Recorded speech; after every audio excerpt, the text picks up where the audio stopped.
Ramey, and I'm here to talk about Never Drop, Never Fail. You heard John mention this earlier today. So I want to talk just briefly first about what are we talking about when we talk about Never Drop, Never Fail? What are we even trying to address? So what we're trying to address is a challenge that all of our customers were trying to address when they brought us in. They're trying to address the fact that they have processes that just weren't working effectively, right? Things were getting forgotten, things were getting dropped, steps were getting missed. That's generally one of the primary reasons we get brought in. People aren't talking to each other, systems aren't talking to each other, things are stalled, things are failing. That's why we come in. So we want to make sure that when we do go in, we solve these problems. We don't end up with stalled workflows. We address all of the single points of failures. We don't want to set up a single approver and have things sit there unaddressed. We want to address the fact that even in our task application, if something fails, you then are dependent on a task admin to intervene in the process. That's a single point of failure. You've got your task administration team addressing all of the errors for every process in your system. So you've now got a single point of failure trying to deal with all of your processes across every use you have, all of your integrations.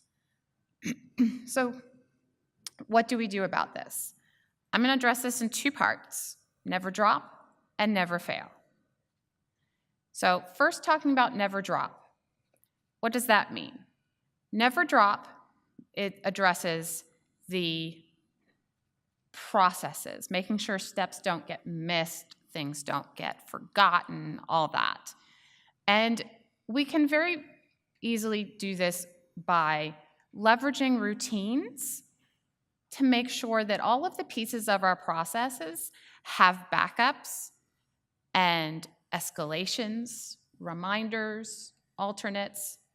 Real quick, a routine in our Kinetic Task application is a reusable tree, essentially, that gets dropped into other trees. So if you have a routine, that's just a reusable portion of code that you're going to use in your other coding. So you want to build your escalations in. You want to build alternates, reminders.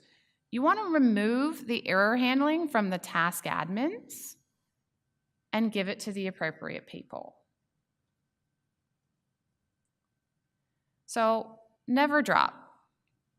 You have your escalation for approvals, right?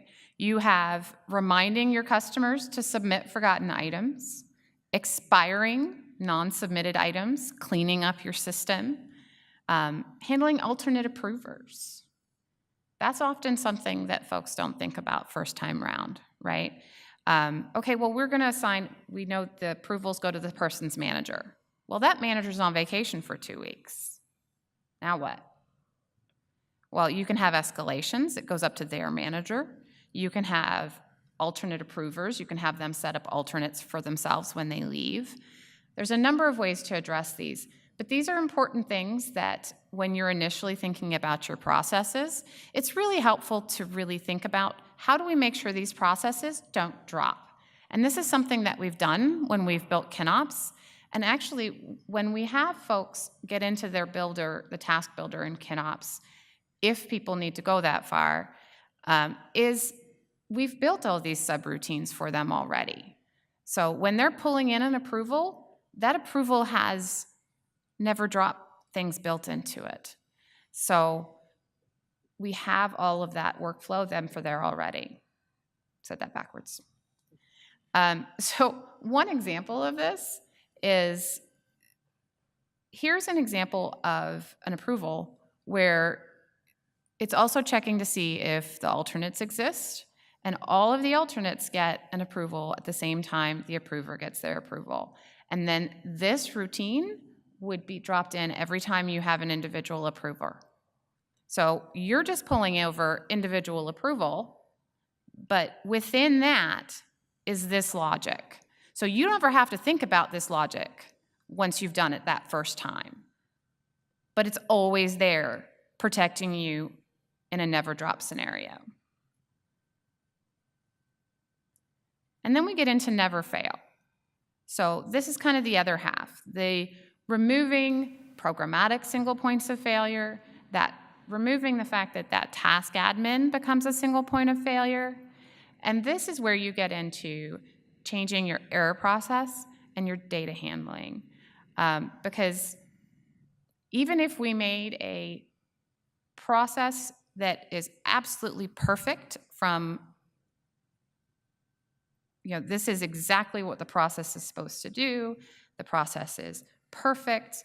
If somebody puts in values that are invalid and wants to update the access for user Joe at kineticdata.com, if we get into the part of the process where we're trying to find Joe and he doesn't exist, we're going to hit a problem. And that's not a task problem. The process is fine. The data is bad, right? So protecting yourself from that is important. And that's really where this becomes very strong. And that is, we allow the task handlers to return an error instead of raising an error. And that means that we can take that error and we can do with it what we need to get that error properly processed.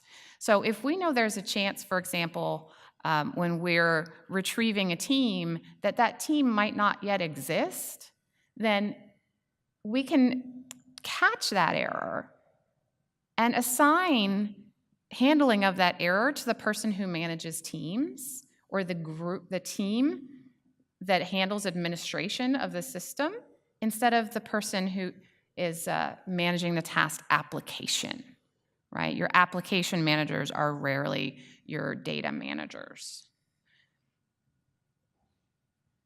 So here we've got that process. You're doing a team retrieve. You have one branch saying, okay, well, I've got an error. I'm going here. I've got no error. I'm going to take a different path entirely. So, but what happens on that error path? What can we do there?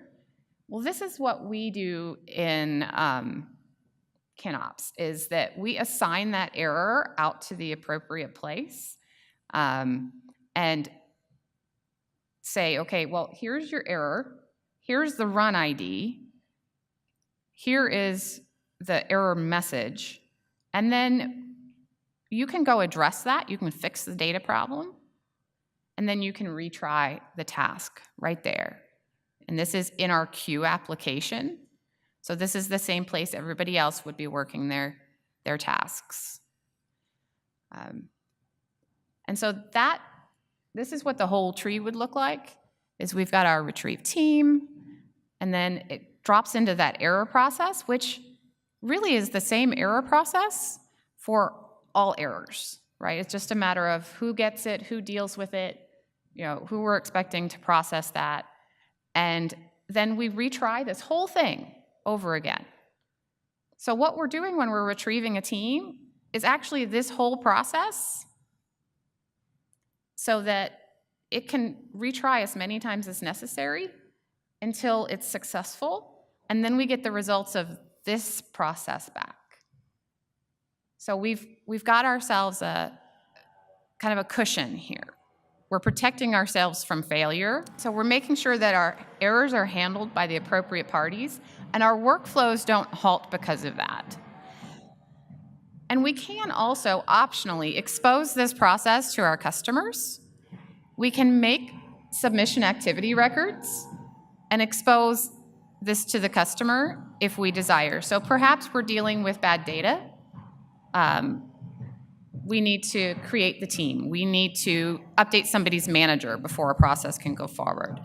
Anything like that. We've escalated an approval, something. We can expose these steps to the customer so the customer isn't sitting there wondering where their request is. Because even if you're dealing with an error, it's going to take a little bit longer than the original process probably should have. So that's a little bit about Never Drop, Never Fail. If you have interest in any more, I know John loves to talk about it. I am perfectly happy to talk about it, and James is also pretty thrilled about it. So catch one of us, and we'd be happy to talk to you about how to make this happen in your environment. Thank you.